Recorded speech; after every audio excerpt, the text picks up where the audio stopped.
Up to 70% of people age 65 and older will need long-term care to help with everyday activities, such as getting out of bed and bathing. This kind of care can be expensive, but long-term care insurance can help cover the cost you should ever need it. Ernest Burley from Burley Insurance and Financial Services is here to talk about covering your assets with long-term care insurance. Thank you, sir, of course, for joining us. Talk about long-term insurance care. What is that?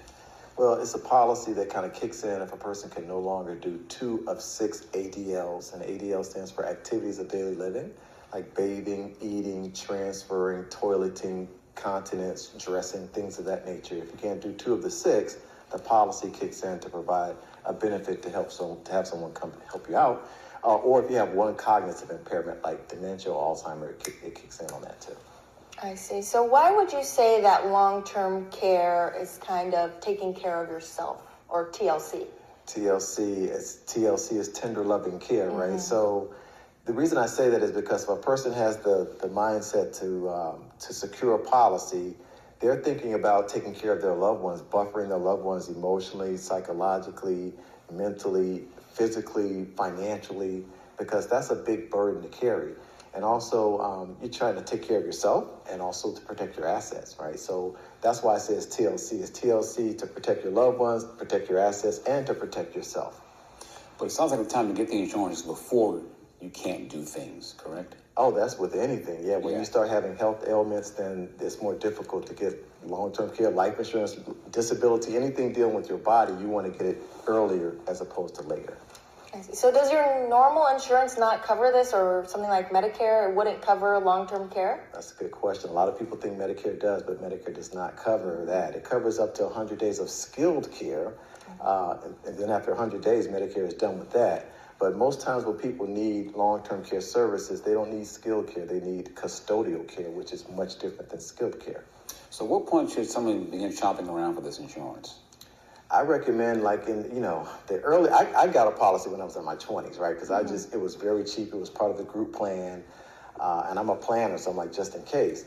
But I would recommend no later than like 40s, because I have people coming to me now, they're like in their 60s or 70s, it's much higher. And if you have some health condition, it may make you ineligible. So you don't wait until you're that old, because the age and the health is going to get you. So you mentioned those two things, custodial and then skilled care. Right. So what are the differences between the two? Custodial care is helping you out with the ADLs, right? The activities of daily living. And it's normally because of a chronic condition that's probably not going to get better, unfortunately. Versus skilled care is like normally under a doctor's supervision. It's like skilled nursing. They're maybe giving medication, they're doing rehab, they're changing sterile bandages and things of that nature with the hopes of you going home eventually, right? So it's temporary versus custodial is more like going to be a chronic type situation.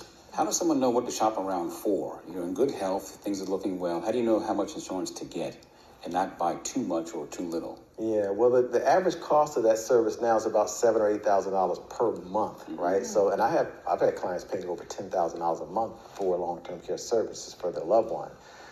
So you look at a monthly benefit. So the monthly benefit should be at least $6,000 or $7,000 if you want to make sure that you're not spending down your assets to take care of something like that.